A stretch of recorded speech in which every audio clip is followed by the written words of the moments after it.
Ahoy! Joe Buddy Hambone here, and I'm back again to talk about our good pals over at Noble Knight Games, who are having a massive holiday sale, and it's going on right now and running through Cyber Monday. There are over 700,000 items marked down right now, and I guarantee there's something there that you've been looking for, and it's probably on sale. So get on down to nobleknight.com and check out this sale. They're offering free shipping on all USA orders over $149, and if you're on your phone, they've updated their website. It's even easier to shop from your phone when you're pretending to be working, especially if you're working from home. So definitely swing on over to Noble Knight Games and check out their massive holiday sale, rocking and rolling all the way through Cyber Monday. Noble Knight is everybody's local store because you can access it online. And it's also great because you are still shopping small while keeping yourself safe and shopping at home for this holiday season. So definitely think about checking out the Noble Knight holiday sale. And while you're at it, I know you're probably sitting there in your house going, I have this book or this game or these magic cards and they're just sitting here and collecting dust. Well, why not actually turn it into some money? Because Noble Knight has a killer trading program. Definitely check into their website and learn more about that. In the meantime, it's the holiday season. Treat yourself, your friends and family, to something delightful over at Noble Knight Games. Massive holiday sale happening right now from today running through Cyber Monday. So swing on by to nobleknight.com. This is the Vintage RPG Podcast, your source for the best in classic and contemporary RPGs. With your hosts, Hambone and Stu.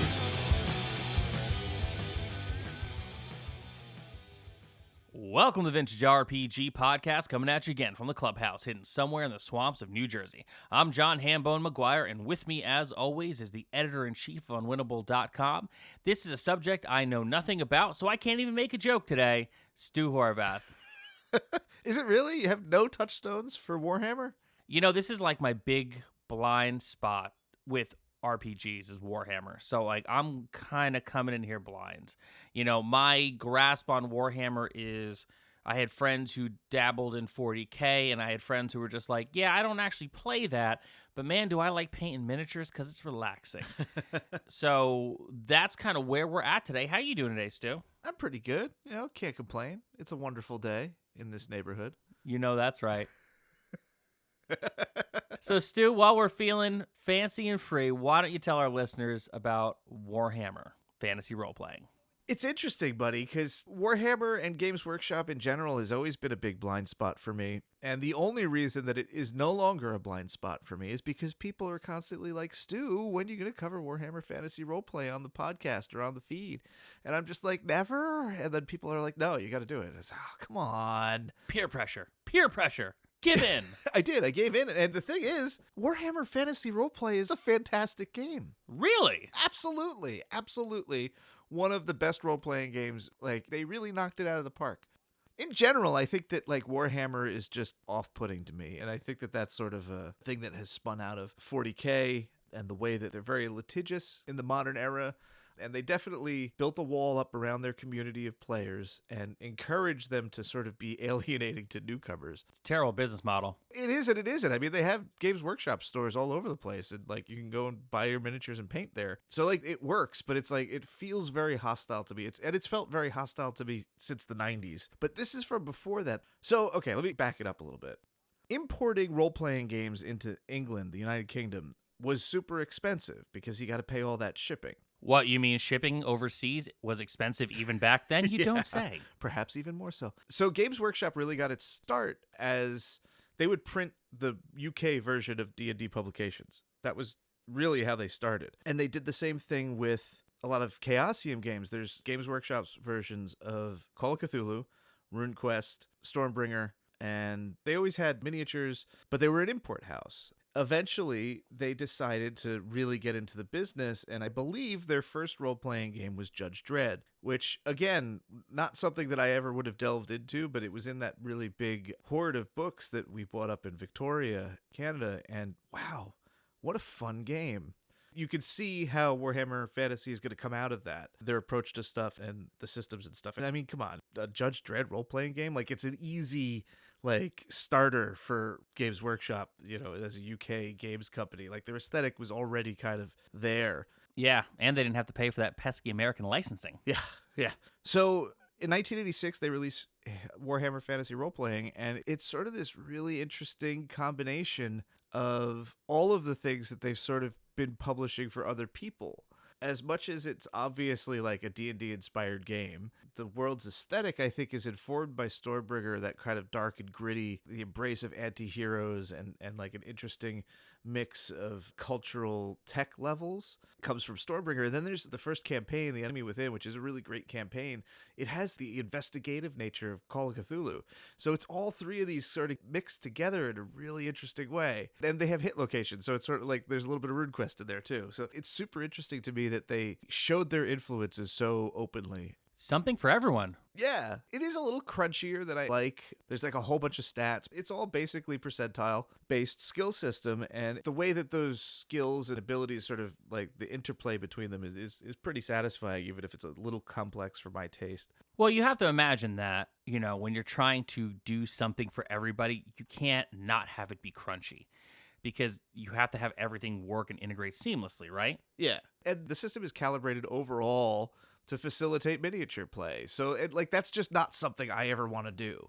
That's just not the style of play that I like. So like when it calibrates to that, like I'm just a little more like shrug, but I'm not going to punish them for it. It works really well. I think that it's a solid system, and you can sort of see where they solder on, Call of Cthulhu and D&D, and it's like this interesting Frankenstein's monster that actually becomes more than a sum of its parts. And partly the way they do this is through sort of like a contextual storytelling that brings out the old world, which is the name of their campaign setting, which is sort of inspired by continental Europe in the high Middle Ages, low Renaissance kind of era. So like there's guns, and some of the clothing is very Renaissance, and I feel like that has like a very specific vibe that fits in like this idea for me of what Games Workshop's aesthetic is. But it's about, chaos is sort of invading the world, but like people are, not really interested in chaos. The empire is sort of falling apart without like realizing it. So like there's vast inequities, but all of this stuff is never like really like put out there. It just happens when you're reading the book. It comes across like you get this feeling of a world that sort of like has lots of potential either ahead of it or behind it, but there's also like a lot of mud mucking everything up. And, it's a grim world of perilous adventure is the subtitle. And it feels like that. One of the first ways that it hits you is through the profession system, which has a lot in common with Call of Cthulhu. There's no classes in Call of Cthulhu. It's just your character has a job, and with that job comes a certain amount of skills that they learn because of their job or they're good at. And similar thing here, you have, mercenary or, apprentice wizard. Like those line up with your traditional sort of D&D classes. But then you have stuff like rat catcher or, I don't know, let me open it up randomly. Gunner, highwayman, artisan, assassin, troll slayer, tunnel fighter, woodsman, wizard's apprentice, tomb robber, trader, toll keeper. You get a cross-section of stuff that you expect to be kind of adventuring classes. And then you get a bunch of stuff that is just like merchant. Like, oh, that's interesting. And I guess the idea is that you've quit that job, the hell with it, and you've become an adventurer. So it's your baseline skills going into the world in pursuit of fame and fortune. But you carry that with you, and each profession has an off-ramp into other professions that you can maximize your initial profession and then, change jobs and get a new profession. You can do this a couple times. And there's two tiers. There's like basic ones, and then there's advanced professions. And that's sort of how you progress as a wizard, is through an apprenticeship kind of thing. But all of those things sort of inform the world. Like if toll collector is a profession in the game, that tells you a little bit about the world. And each of these things sort of adds a little brick to the overall facade of the old world. There's two separate mohawks on the cover painting. I love that. One is like a crazy dwarf with a pink, spiky mohawk, and then there's like an ogre who's got like a black and white dyed mohawk of like, it's much neater. Weirdly. That's fun. But it's got like a little bit of that punk rock aesthetic. There's a lot of sense of humor in Warhammer Fantasy Roleplay that was not present in role-playing games up to that point. I just don't ever really recall like a joke in a D&D game. Like Paranoia Ghostbusters, those are funny comedy games, but like by and large, like D&D doesn't like write jokes into their material at this point.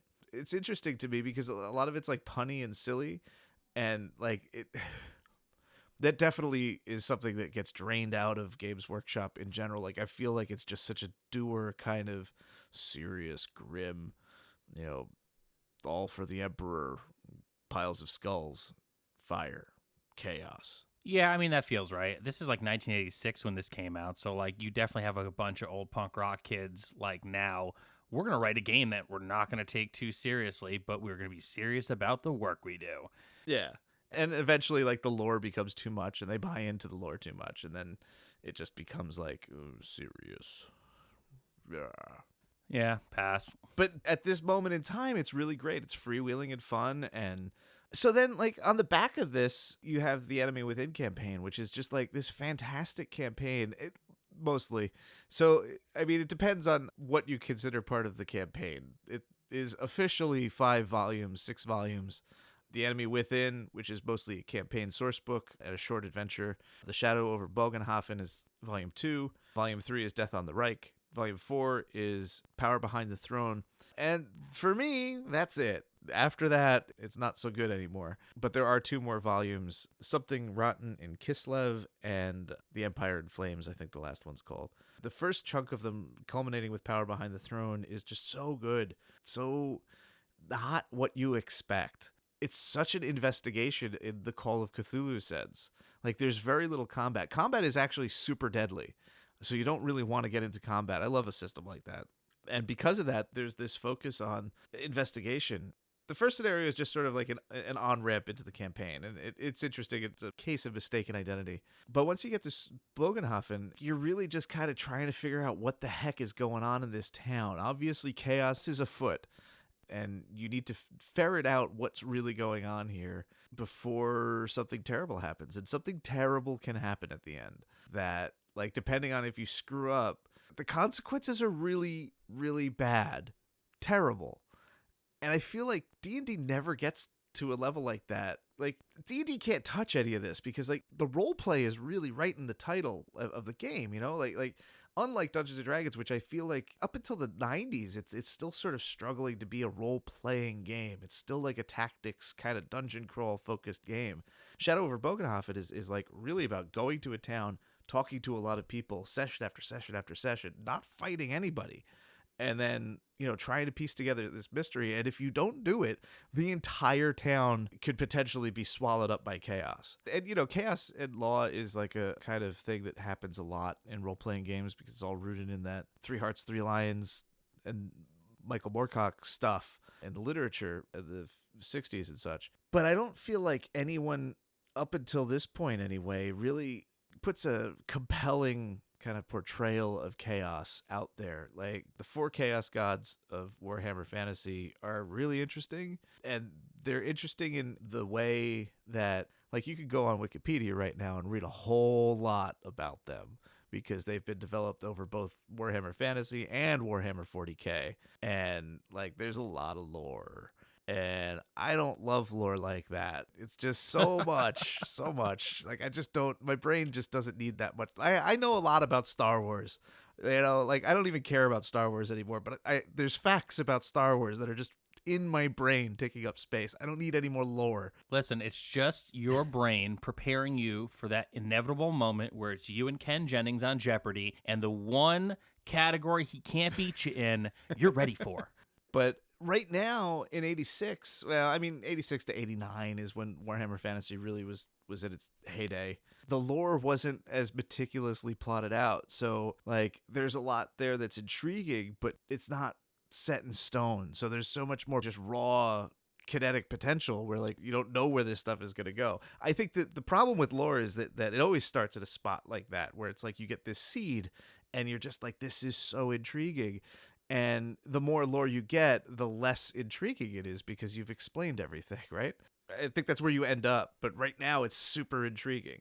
Yeah, it's always kind of hard to watch a magic trick once you know how to do it. Exactly. But yeah, and then Death on the Reich after Bogenhofen, you get a boat and you get to tool around the Empire on a boat. It's so cool. It's so fun. And you go in all these different places, you're exploring, you're uncovering more mysteries, and you learn so much about the world by just traveling through it and meeting people and talking to them and like learning like, oh, nobody goes to Castle Wittgenstein. And then, you finish that up and you go to Middenheim, which is a city-based scenario, and they have a city source book for it, which is okay. But then like the last one, Power Behind the Throne, is like this really great political intrigue, again infused with like the forces of chaos trying to like really do bad things, and like there's no combat in it. It would take us like maybe 10 sessions to get through, I feel like, but like with only things hitting the fan in the very last session. That's kind of tough for a modern audience. Yeah, kind of, but it's cool because like I think that the story is just that interesting, and the characters that you're interacting with and trying to piece it together, it like brings you to different sections of town, and the inciting force is people are upset about a new tax. That's it? That's the thing? Yeah, it's just like this tax is a little predatory, and it's like, well, really? But like it actually winds up being like a really good way to piss off your characters, because to get into the town, and you have reasons to be in town outside of the specifics of the adventure, but like your clerics and mages and dwarves are going to get the shit taxed out of them if they go into town. And it's really going to piss them off because, they're going to have a pretty decent amount of money by this point. And to just like piss it away to get into the city, it's like, ugh. So when you get into the city and everybody's kind of grumbling about this tax and how out of character it is, like it's an interesting way to pull you in. But I also think it reminds me of the trade negotiations in the prequel Star Wars movies. It's like, really? This is what we're going to be talking about? Trade negotiations? Yeah, I mean, I'm looking at it in two different ways. I'm looking at it from the standpoint of like, oh, God, not the trade negotiations again. But I'm also looking at it as a standpoint of, something you said a little early in the episode is that it feels dangerous. Yeah. Right? Like D&D hasn't felt dangerous to me in over a decade. And like the idea of you having to slug it through this world to earn that gold. And it's not like D&D where you just suddenly have all this gold and it's like, whatever, I'm suddenly like flush with gold and electrum. Like the idea that like someone would tax you to go into a city, that would piss me off too.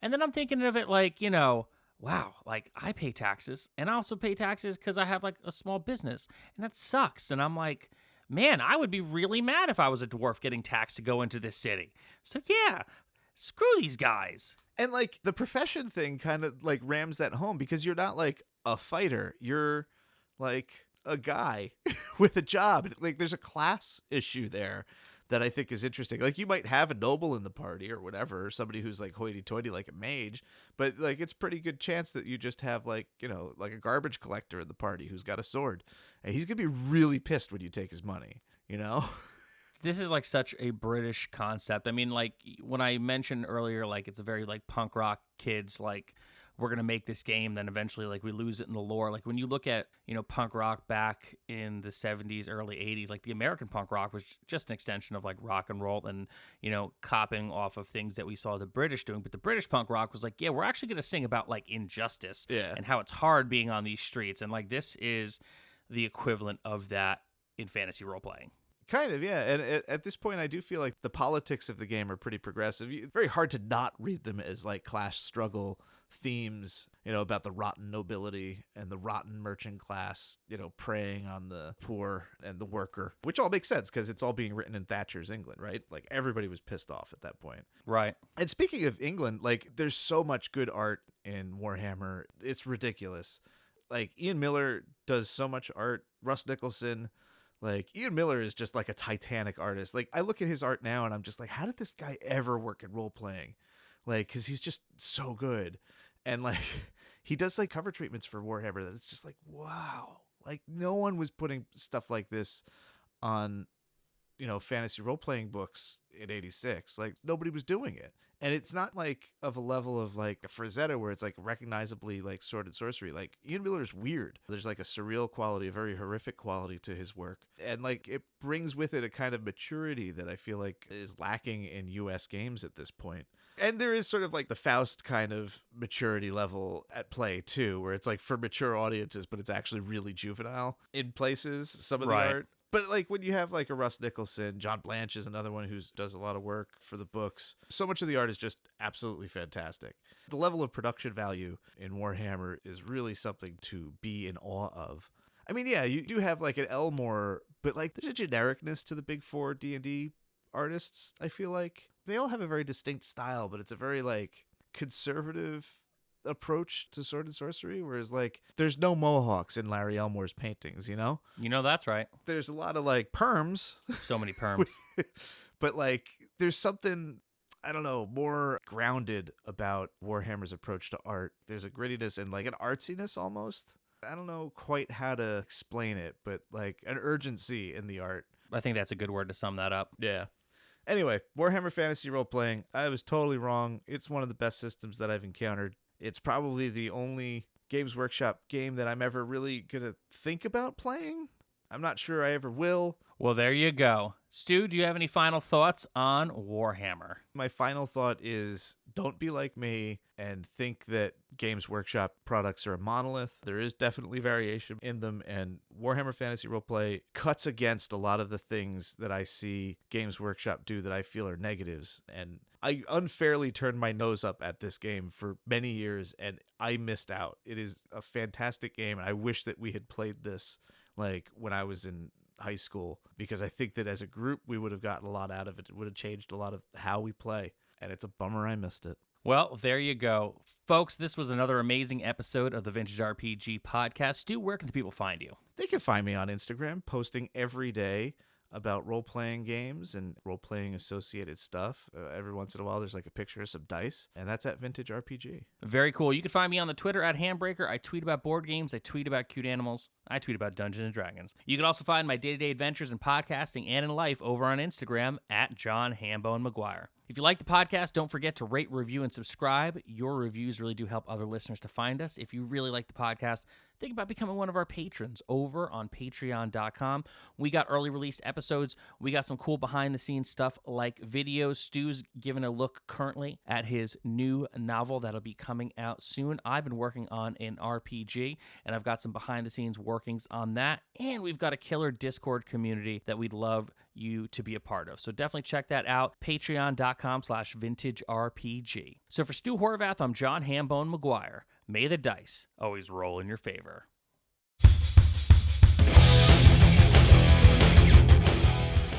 Thanks for listening. Don't forget to like, review, and subscribe to the podcast. Every review helps other listeners to find us.